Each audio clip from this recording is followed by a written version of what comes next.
Assalamu alaikum wa rahmatullahi wa barakatuhu. Урматтуу момун мусулман бир туугандар. Жаратуучубуз бизди жоктон бар кылып жаратып, рызкы берип турган, ден соолук берип турган, баардык бизге зарыл нерселерди берип, бизди багып турган Аллах Таалага мактоолорубуз болсун. Сүйүктүү пайгамбарыбыз Мухаммад Мустафа саллаллаху алейхи ва салламга салам жана салаваттарыбыз болсун. Сиздер менен напсини тарбиялоо, жан дүйнөнү тазалоо, жүрөктү оңдоо, сопучулук туурасында сабагыбызды уламакчыбыз. Бүгүн сиздер менен аалым олиялардын жакшы адам менен бирге жүрүүнүн, чоң аалым олия менен бирге жүрүүнүн пайдалары жана адептери туурасында сөз кылабыз. Ошондой эле бул маселебиз мындан алдыңкы айтылган сабактарда чөйрө туурасында айтылган, ошол теманын уландысы болуп саналмакчы. Урматтуу момун мусулман бир туугандар, адам баласы чөйрөсү таза болсо, ээрчиген, өзүнө кумир туткан адамы жакшы чоң аалым олия болсо, бул адам бир күн келип ошол ээрчип жүргөн адамдын даражасына чыгат экен, караңыздар. Ал эми жакшы көрүп ээрчип жүргөн адамы жаман боло турган болсо, же чөйрөсү бузук болсо, бир күн келет бул адам дагы ошондой ылдыйга төмөнгө түшүп жаман адамга айланып калат. Ошон үчүн динибизде айлана чөйрөнү оңдоо, бирге жүргөн досуңду тандоо туурасында, сен ээрчиген адам ким экендигин жакшы карап, тандап баалоо туурасында шариятыбызда өзгөчө көңүл бөлүнгөн. Мына бул сабагыбызда иншаллаху таала Кудай кааласа сиздер менен ушул туурасында сөз кылмакчыбыз. Чындыгында чыныгы аалым олиялар, жан дүйнөсүн тазалагандар, напсисин жылоологондор, булар жашоосун калыс Аллах Тааланын ыраазычылыгы үчүн ибадат кылууга арнашат. Мына булардын сап башында тургандар аалым олиялар, сопулар болуп эсептелет, урматтуу мусулман бир туугандар. Себеби бул жол, сопучулук, напсини тарбиялоо жолу толук угуп баш ийүүгө негизделип түптөлөт. Адам оңолууну кааласа, өзүнүн устазынын, өзү кол берген, өзү мени тарбиялаңыз деп шакирт түшкөн аалым олиясынын ар бир сөздөрүн так угуп, ар бир ишараттарын аткарып, колунан келишинче умтулганга аракет кылуусу зарыл болуп эсептелет. Ошон үчүн чыныгы аалым олиялар бизге насаат айтат, мындай деп: ким акыйкат жолго түшүп, Аллах Таалага жүрөгү менен жетип, Аллага чыныгы татыктуу кул болууну кааласа, сөзсүз өзүн чоң бир олиянын жанында жүрүп, анын сөздөрүн угуп, кеңешин алып, шакирт түшүп, анын айтканын толук кынтыксыз аткарууга буйрушкан. Мына ошондо адам оңолууга тез жетет экендигин баса белгилешкен. Бир канча аалымдын сөздөрүн сиздерге айтып беребиз. Алардын биринчиси Абу Хамид аль-Газали рахимахуллах, Худжатул Ислам, ислам дининин далили деген атка конгон улуу, өтө залкар аалым имам Газалинин сөзүн сиздерге айтып берелик. Бул улуу аалым мындай деп айтат: караңыздар, бул сопулар менен жан дүйнөсүн тазалаган, напсисин жылоологон адамдар менен бирге жүрүү дептир, бул ар бир адамга фарз айын деп айткан экен. Себеби ар бир адам айыптан бош болбойт дейт, караңыздар. Бир гана пайгамбарлар гана таптаза болот. Пайгамбарлардан башкасынын бардыгы ката кемчилиги, напсинин айыптары бар болот дейт. Мына ошол айыптарды тазалап, арулап, бул айыптардан адам толук арылуусу үчүн сөзсүз бир аалым олиянын сөздөрүн угуп, алар менен бирге жүрүшү зарыл деп бул өз сөзүндө айткан экен. Айтыптыр өзүнүн окуясы мындай деп: мен дейт, башталышында бул солих аалым олиялардын, караңыздар, абалдарын мен четке кагат элем дейт. Бул жол туура эмес, бул сопучулук жолу, аалым олиялардын сөздөрү ката, туура эмес деп, караңыздар, мен четке кагат элем дейт. Мен ошентип жүрүп, менин устазым Юсуф ан-Нассаж деген аалымды, олияны жолуктурганга чейин ушундай болду дейт. Кийин караңыздар, бул менин ээрчиген устазым Юсуф ан-Нассаж деген аалым, олия, Бул мени ар кандай караңыздар напсиге каршы келе турган, напсисине жакпаган ар кандай тапшырмалар менен, көнүгүүлөр менен тапшырмаларды мага берип олтуруп дейт. Ар кандай зикирлерди, тапшырмаларды берип олтуруп, караңыздар, мени бул устазым, бул мен кол берген, мен жолдун этегин кармаган бул олуя мени тарбиялап тазалады дейт. Ошентип олтуруп мен күндөрдүн биринде түшүмдө Аллах Тааланы көрдүм дейт. Алланы көрүү, түштө көрүү бул жүрөк менен болот. Алла Тааланы көрдүм дейт, караңыз, Алла Таала мага айтты дейт. Я Аба Хамид деп айтты дейт. Имам Газалинин бул аты. Сен бүт алек кылган нерселерди ташта деп айтты дейт мага. Wasхаб акваман жаалтухум фи арди махалла назари. Сен бул жер бетинде мен назар сала турган кылып койгон чоң ушундай бир коомду, олияларды сен ээрчип, алар менен бирге жүргүн деп айтты. Вахумулладина ба'уд даройни би хубби. Мына ошолор, караңыздар, мени сүйүүгө эки дүйнөнү тең, караңыздар, сатып жиберишти деп айтты дейт. Аллах Тааланы чыныгы жүрөгү менен сүйүшүп, бул коом, бул олиялар Аллах Тааланы сүйүүнү тандап, бул дүйнөнүн да жыргалчылыгын, акыреттин да жыргалчылыктарын ташташып, максатты койбой, бул экөөнү Аллах Тааланы гана сүйөйлүк, Аллах Таалага гана жакын болуп, Аллах Таалага ашык болойлук деп, булар ошол эки дүйнөнүн жыргалчылыгынын ордуна мага болгон сүйүүнү булар тандашты. Мына ошол адамдар менен бирге жүргүн деп түшүмдө Аллах Таала мага айтты дейт.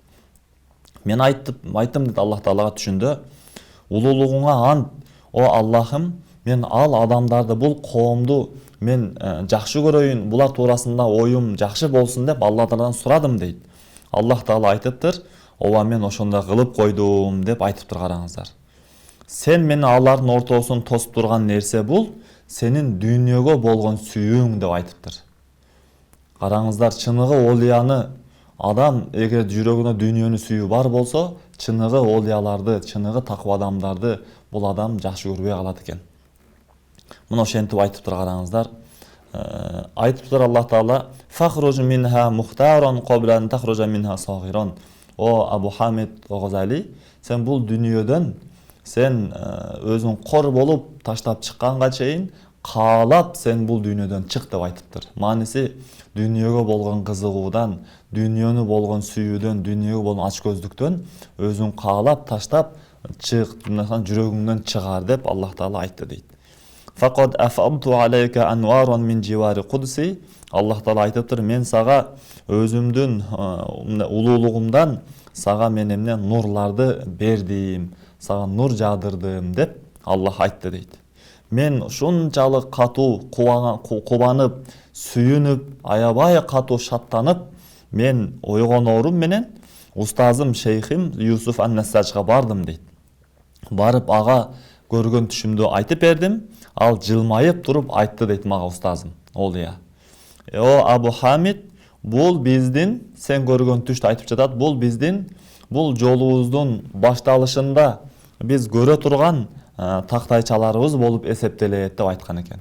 Сен эми мына көрүп баштадың дептир. Бул ишибиздин Аллага сапарга чыккан, Аллах Таалага сүйүүгө, ашыктыкка болгон жолго чыккан жолубуздун биринчи тепкичинде эле ушундай нерселерди биз көрүп баштаганбыз деп айткан экен.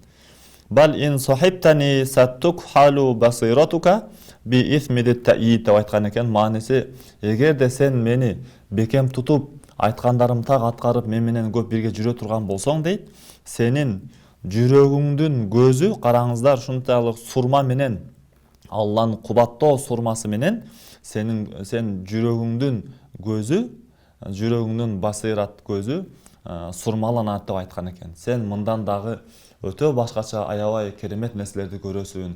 Аллах Таала аябай жакындайсың эгерде мен менен бирге жүрө турган болсоң деп айткан экен.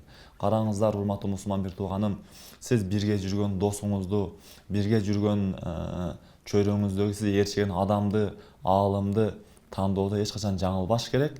Сөзсүз адам өзүнүн чөйрөсүн, бирге жүргөн айланасындагы адамдарды, устаздарды туура тандап, аларды бекем карманыш керек, туура тандагандан кийин. Жана да башка кетебинде айтыптыр, туура жолго түшүүнү каалаган адамга, бир адамга зарыл дейт. Сөзсүз жолдун башында бул адамды багыттап түз жолго салып кое турган bir карманган устазы, шейхи болсун деп айтыптыр. Себеби ал устазы бул адамдын оңолууну каалаган адамдын жаман адеп аклагын көтөрүп, караңыздар, анын ордуна жакшы адеп аклагды жайгаштырып, тарбиялап оңдойт дейт. Караңыздар, тарбиялоочу алым, олия, шейх дейт, бул кудум эле эгин эккен адам сыяктуу дейт. Бир жерге адам эгин эгет, эгин эккенден кийин ал огороддогу, ал жердеги таштарды, туура эмес өскөн, мисалы чырмок болсун, жапайы өсүмдүк чөптөрдү жулуп, өсүмдүктүн жакшы кенен, бекем, жакшы өсүүсүнө шарт түзөт, сууларды куюп. Чыныгы олия дагы ошондой. Кол астына келген шакирттерди, муридтерин карап, абалына жараша зикирлерди, тапшырмаларды, ибадаттарды, напсине каршы күрөшүүлөрдү берип, бул адамды туура жолго багыттап, жакшы сыпаттарды жайгаштырып, жаман адаттарын, сыпаттарын жоготуп, Аллах Тааланын алдында улуу адамга айландырганга булар толук аракет кылып, ошентип адамды оңдоп коюшат. Караңыздар. Ошон үчүн бул имам Газали рахимахулла айтып жатат, мына ошондой адамдын алдында оңдолууну каалаган адам өсөт, өнөт, жана башкасына караганда адеп ахлактуу, чыныгы момун мусулманга айланып калат деп айткан экен. Караңыздар. Жана да башка сөзүндө айтыптыр, мурид сөзсүз бир шейхи, устазга муктаж болот дейт. Караңыздар. Ал устазы, шейхи бул адамды туура жолго багыттап айтып деп турсун дейт. Себеби диндин жолу аябай гомилун дейт, ушунчалык жашыруун дейт диндин жолу. Динде адам дасыккан, көрөгөт, чыныгы алым, олия менен бул дин жолунда жүрбөсө, адам адашып кетүүсү толук ыктымал. Ал эми шайтандын жолдору аябай көп дейт.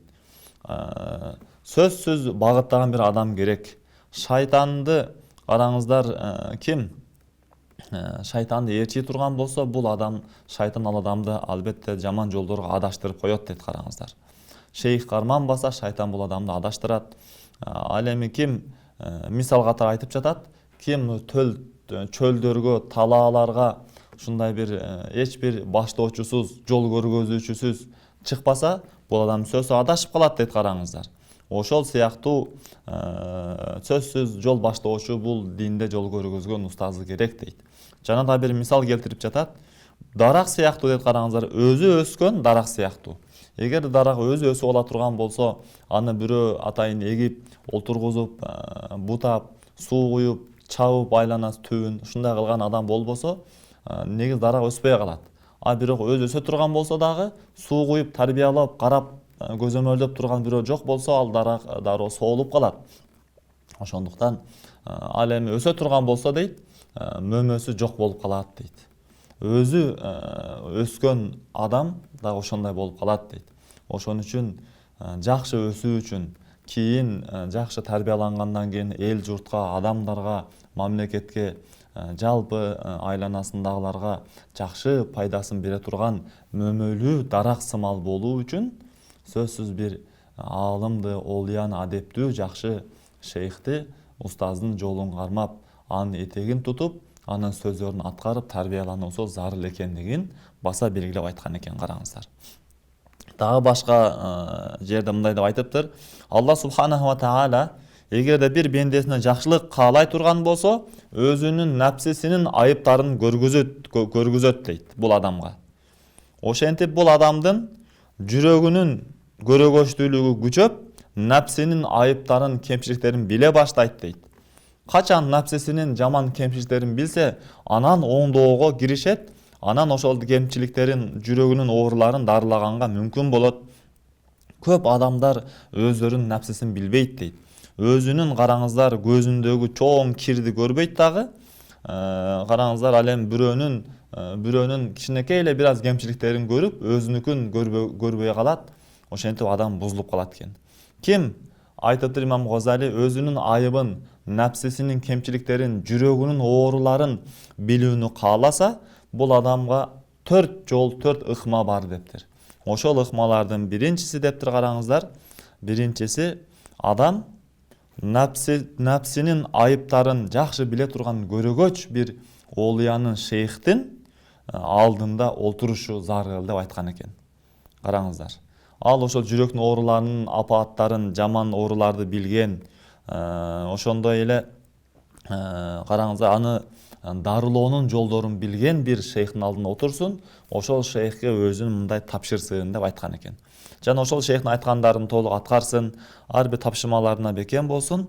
Мына ошентип караңыздар, бул нәпсисинин айыптарын бул шейхтин көргөзмөсү менен аракет кылып умтулуп олтуруп, бул адам толук жүрөк ооруларынан, жан дүйнө ыпластыгынан тазаланып, ааруланат деп айткан экен караңыздар. Жана кийинки алым Ал-Амир Абдул-Кадир Ал-Жазаири деген бул чоң алымдагы өзүнүн ушундай бир сөздөрүндө айткан экен. Бир канча сөздөрдү айтып, бул ошол билебиз, мурунку сабактарда айтылды. Муса алейхиссалам Хыдыр алейхиссаламды келип ээрчиди дейт. Ушул өзү бизге далил болуш керек дейт караңыздар. Сөзсүз эмне дагы бийиктерге чыгуу үчүн сөзсүз бир келип билбеген, бул өзү билбегенин биле турган бир чоң аалым, бир шейх олиянын жолуна түшүп, айтканын аткарып, таалим алып, анын тарбиясы менен, адеп ахлак менен Аллага жакындашуусу зарыл экендигине ачык мисал болуп берет деп ошол Муса алейхиссаламдын окуясын айтат. Жана сөзүнүн башка сөзүндө айтат ушул аалым, ошол мурид оңолууну каалаган адамга важип болот дейт. Караңыздар, аалым олиялардын арасынан эң толук жетик болгон, баардык тараптан эң күчтүү, чыныгы билимдүү аалым болгон адамды карасын деп айтыптыр. Бул сопучулук жолду билбеген, жахил, наадан адамга өзүнүн башкаруусун берип койбосун деп айтыптыр. Себеби ал адам адаштырып коет деген экен. Ошон үчүн урматтуу мусулман бир туугандар, мындай биз жан дүйнөнү тазалоо, напсини тарбиялоо илимине киришип жатканда, бул илимден толук кабары бар, ижазасы, анан алдыңкы олиялардан берилген уруксаты бар болгон бир чоң аалым олиянын жанында олтуруп, ага жанашып, ошонун сөзүн угууга, ошого кол бергенге биз зарыл экендигин бул аалым айтып жатат. Ибн Атаилла Ас-Сакандари рахимахулло деген бул да чоң олиям деп айткан экен, мындай деп: ким туура жолго түшүүнү кааласа, ал адамга зарыл болуп эсептелет дейт. Караңыздар, чыныгы аалым болгон, чыныгы олия болгон адамды издесин дейт. Анын жолунда жүрсүн. Караңыздар, аны айткандарын так аткарсын. Ошол аалым олия түз жолдо жүргөн болсун, өзүнүн напсисин таштаган адам болсун дейт. Ошондой эле Аллах Тааланын кызматында толук өзүн бекем арнаган адам болуш керек. Качан ошондой олияны таба турган болсо, ал айткан буйруктарын бекем аткарсын, ал тыйган, ал тоскон иштерден тосулуп тыйылсын деп айткан экен. Жана башка жеринде айтыптыр, караңыздар, бул мындай деп, бул сөзүндө биз алдын ала айтып коелу, түшүнүп алайлык. Бул айта турган азыр устазы шейх жөнүндө айтат, устаз туурасында. Бул устаз жан дүйнөнү тазалоодо, сопучулуктагы чыныгы устазы жөнүндө айтып жатат бул жерде. Мындай деп айтат: "Лайса шейхука ман сами'ата минху ва иннама шейхука ман ахадта анху" дейт. Мына сенин чыныгы сопучулук илиминдеги, жан дүйнөнү тазалоо илиминдеги сенин устазың бул сен угуп эле койгон устазың эмес, бул андан чындап илимди, тарбияны алганың, мына ошол чыныгы устазың, шейхиң болуп эсептелет. "Валайса шейхука ман важахатка ибаратуху ва иннама шейхука аллази сарат фика ишаратуху" дейт. Сенин бул сопучулуктагы шейх айтып жатат, сенин шейхиң анын сөздөрү сага жеткен адам эмес, анын ишаралары сен жан дүйнөңдө жүргөн, сен жан дүйнөңдү өзгөрткөн адам, мына ошол чыныгы сенин шейхиң болот дейт. Ошондо сенин шейхиң, устазың эшикке, дарбазасын эшигине чакырган адам эмес, сенин шейхиң дейт. Караңыздар, сен менен Аллах Тааланын ортосундагы парданы көтөрүп койгон адам, мына ошол сенин чыныгы устазың, шейхиң болуп эсептелет дейт. Ошондой эле сенин устазың анын сөзү сага жеткен адам эмес, балким анын жүрүм туруму, абалы сени Алла Таала жакындаштырып, сени көтөрүп жогорулатып койгон, мына ошол сенин чыныгы шейхиң болуп эсептелет дейт. Ошондой эле сенин шейхиң бул чыныгы сопучулуктагы устазың сени напсиңдин туткунунан, сенин напсиңдин, шахватыңдын түрмөсүнөн, капасынан алып чыгып, сени эркиндикке чыгарып койгон адам, мына ушул сенин чыныгы шейхиң болот деп айткан экен. Жана сени колуңдан жетелеп, Аллах Тааланын даргөйүнө Аллах Таалага жеткирип койгон адам мына ушул сенеге сопучулуктагы чыны устазың болуп эсептелет деп айтыптыр. Устазың дейт, сенин жүрөгүңдүн караңыздар көзгүсүн тазалап, арчып, ушунчалык караңыздар, ушунчалык жышып тазалай берет дейт. Ошентип олтуруп Роббиңдин нурлары сенин жүрөгүңдө чагылышып, жүрөгүң ошол нурлар менен нурлана баштайт дейт.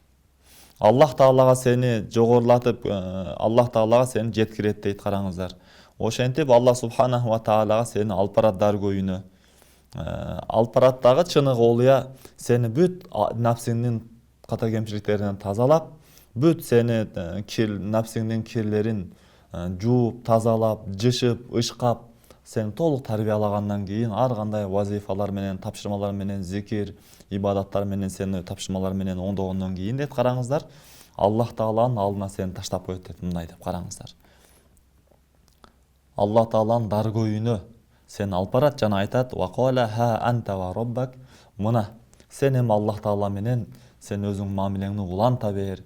Мына Аллах Таалаң менен сен чыныгы байланышта болдуң деп, Аллах Таалага сен ушинтип жетеле алып барып, эмне Аллах Тааланын алдында сени таптаза жүрөк менен Аллах Таалага ашык кылып, сени Алланы сүйдүрүп, Аллах Таала толук берилтип, ушундай адамга айландырып койгон, Аллах Таала сени жеткирип койгон адам, мына ушул сенин чыныгы сопучулуктагы шейхиң, устазың болуп эсептелет деп айткан экен. Жана да башка китебинде айтыптыр, сен дейт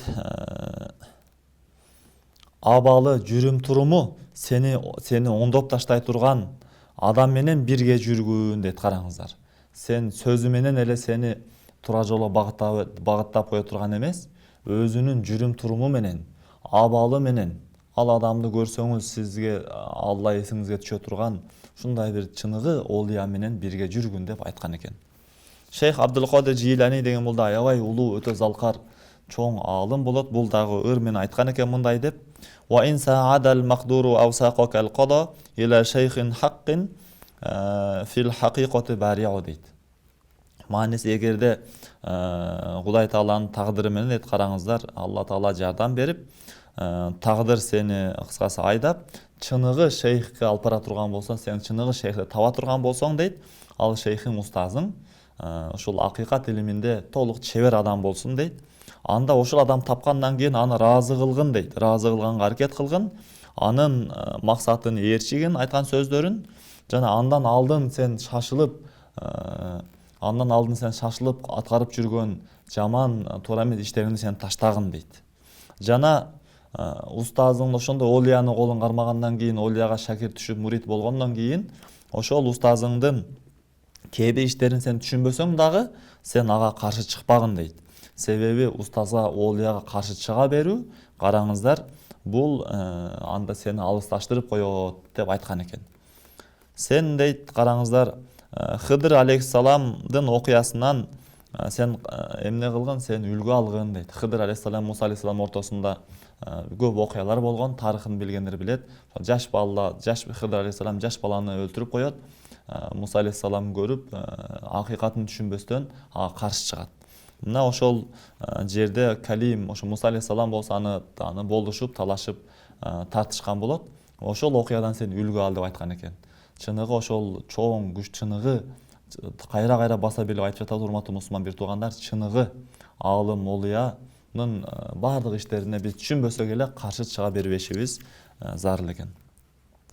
Качан гана дейт караңыздар, качан түн кетип таң атып дейт, өзүнүн сырын ачканда дейт, ошондой эле капкараңгы түндөрдү караңыздар өзүнүн кылычын сууруп кескенде дейт. Мындайча айтканда, биринчи сөзүн иштин башына түшүнгөн эмес Муса алейхиссалам, анан кийин акырында Куранда Кахф сүрөсүндө келет, Хыдыр алейхиссалам эмне себептен бул иштерди кылгандыгын баардыгын ачыктап, баяндап айтып берет. Ошону бул кыйырманда айтып жатат. Ошондой болгондо акома лахул узрул калиму, Муса алейхиссалам ага үзүрүн айтты дейт. Мен келечекти көп нерсени алдым, мунун чыныгы себебин билбей туруп эле сага каршы чыга берген турбаймы деп үзүр айтты дейт. Ва иннаху казалика илмул кауми фихи бадаиу. Ошондой эле бул олиячылык, караңыздар, бул напсын тарбиялаган аалымдардын, бул коомдун иштеринде өтө таң калыштуу, сенин ушунчалык акылыңа келбеген аябай кызык нерселер бар деп айткан экен. Ошон үчүн урматтуу мусулман бир тууганым, сөзсүз биз оңолууну, чыныгы Аллах Таалага татыктуу бенде болууну кааласак, ушундай бир чыныгы аалымды, олияны биз издешибиз зарыл экен. Албетте нәпсибизди оңдоону кааласак, өзүбүз аракет кылсак дагы оңдосок болот, бирок аябай кыйын экен чындыгында. Ал эми ар бир тармакта устаз менен, тренер менен айтканын аткарып кылсаң, адам тез жыйынтык көргөзөт. Адам тез ийгиликке жетет. Ошол сыяктуу бул жан дүйнөнү тазалоо, жүрөктү оңдоо, нәпсини тарбиялоо илиминде дагы, сопучулук илиминде дагы мына ошондой тренер болгон чыныгы аалым, муршид, олияларга биз барып айтканын аткарышыбыз зарыл болуп эсептелет. Биздин ата бабаларыбыз өзгөчө Орто Азия, Кыргызстаныбызда ата бабаларыбызда көптөгөн аалым, олиялар өткөн. Мына булар ушул илимди аябай жакшы билип, өздөштүргөн, так билген чоң улуу аалым, олиялар болгон.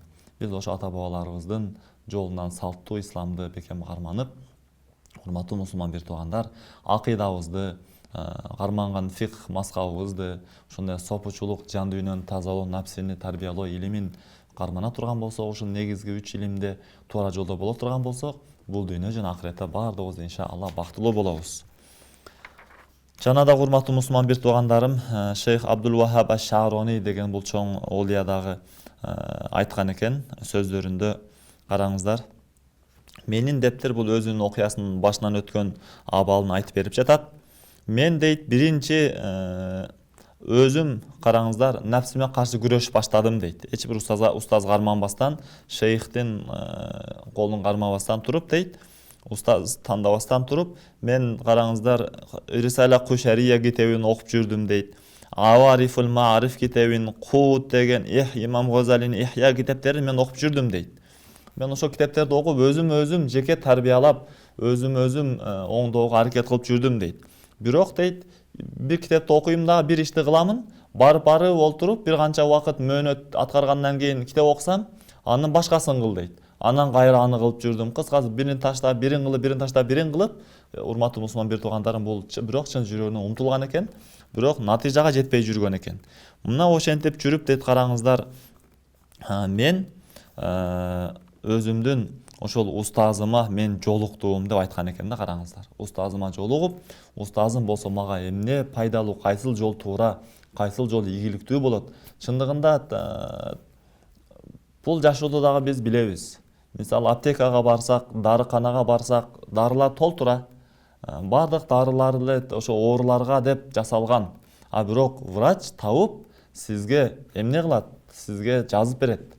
Буну ич, андан кийин бул дарыны ич деп. Дары деп эле иче берсек, биз айыгып кетишибиз айыкпай калабыз.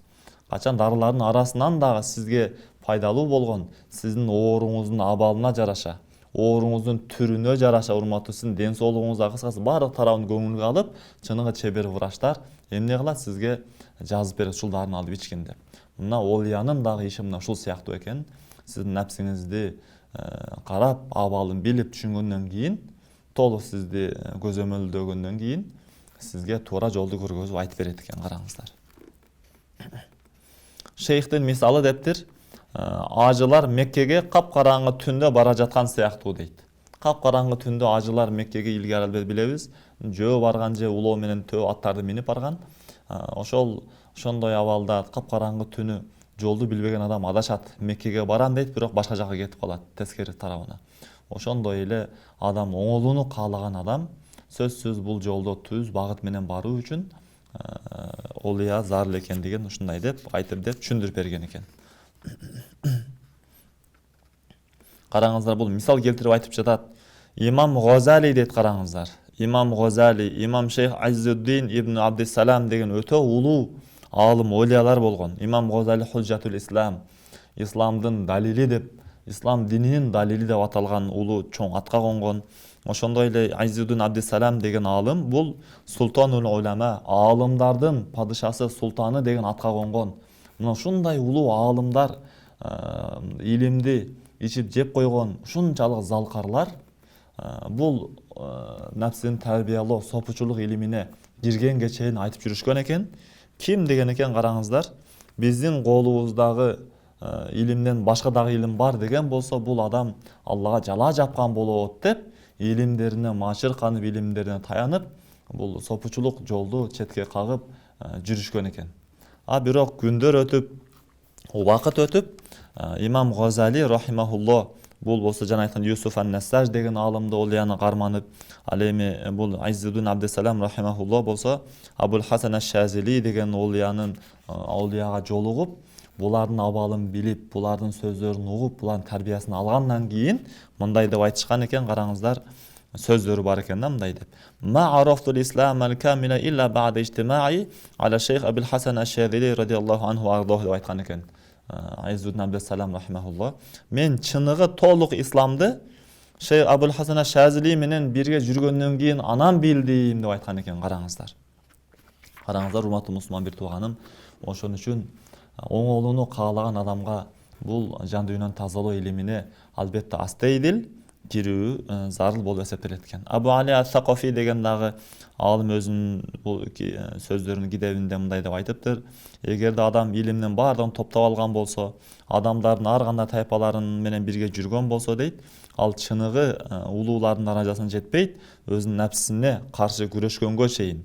Ал эми ал напсисине каршы күрөшүү болсо, адептүү, чыныгы насаат берүүчү, чыныгы алым олиянын колунда алган болуш керек бул адепти дейт, караңыздар. Ал эми ким ошол адебин дейт, караңыздар, ошол олиянын колунда адебин албаса дейт, ал олия амалдарын, айыптарын көргөзүп бербесе, напсисинин кыйтырчылыктарын, напсисинин ушундай жаман сыпаттарын ачып баяндап бербесе дейт, мындай адамга дейт, мамилени оңдоодо мындай адамга ээрчилбейт деп айткан экен. Мындайча айтканда, башка илимде дагы ээрчүү толук туура болбой калат деп бул алым өзүнүн пикирин ушундай деп айткан экен. Абу Мадин деген алым айтыптыр: "Ман лам яхудул адаба минал мутааддибина афсада ман яттабиуху" дептир. Ким адептерди, чыныгы адептүүлөрдөн алган болбосо, албаган болсо, анда өзүн ээрчигендерди дагы бул адам бузуп коет деп айткан экен. Шейх Ахмад Заррух деген дагы алым бул иштердин зарыл экендигин айткан экен, караңыздар. Сөзсүз оңдолууну каалаган адам чоң бир алымды, олияны этегин кармап, анын ишарасы менен, тапшырмалары менен жүрсө, бул адамдын тез жетилип, тез бышуусуна, элге, журтка, мамлекетине, айлана чөйрөсүнө пайдалуу, жакшы, үлгүлүү адам болгонго түзбө-түз өбөлгө болот, себепчи болот деп айткан экен. Адил Хавас деген алымдагы айткан экен: "Ла таслуканна тариқан ласта та'рифуха била далилин фатахви фи махавиха" деп айткан экен.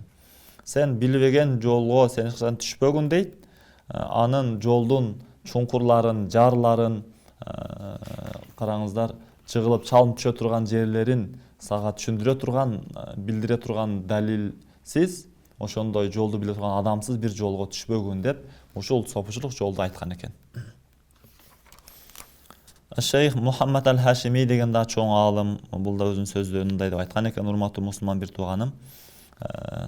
Сөзсүз бул сөздөр биз кайсыл тараптан алып жатабыз деп далилдеп, бул аяттарда айткан экен, мындай деп: "Астайду биллах валлазина жахаду фина ланахдияннахум субулана" дейт мына.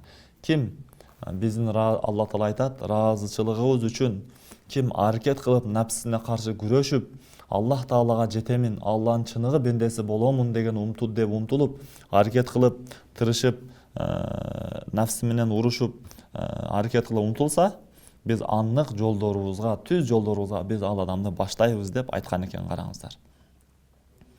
Жана караңыздар, сөзсүз бир олияны ээрчүү зарыл деп айтыптыр. Ага далил: "Астайду билла ваттаби' сабила ман анаба иlayya" дейт Аллах Таала. Бизге толугу менен кайрылган, бизге чын жүрөгү менен кайткан адамдын жолун ээрчигин деп Аллах Таала Куранда айтыптыр. Башка далил: "Я айюхаллазина аману тақуллаха" о иман келтиргендер, Аллахтан корккула, ва куну ма'ас садиқин, жана чынчылдар менен бирге болгула деп караңыздар айткан экен. Аллах Таала ушул аяттарга таянып, сөзсүз ар бир адам жакшы, адептүү, ахлактуу адамды, аалымды улуяны ээрчүүсү зарыл экен деп бизге тыянак чыгарып берип жатат. Ошондуктан урматтуу момун мусулман бир туугандар, биз баардыгыбыз напсибизди тарбиялоону кааласак, жүрөгүбүздү тазалоону каалай турган болсок, бул Кудай Таалага жакын, Алланы сүйгөн, Аллах Таалага дуа кылганда көздөн жашага турган, жүрөктөр элжирей турган, чыныгы Аллага сүйкүмдүү, пайгамбарыбызга жакын адам болууну кааласак, бул жан дүйнөнүн тазалоо илимине, бул башка ата бабаларыбыз айткандай сопучулук илимине кирүүбүз баардыгыбызга зарыл болуп эсептелет. Алла субханаху ва таала баардыгыбызды бул сөздөрдөн пайда алган адам бенделеринин катарына кошкон болсун. Бүгүнкү бул чыгарылышыбыздагы сабакты ушул менен жыйынтыктайбыз. Ассаламу алейкум ва рахматуллахи ва баракатуху.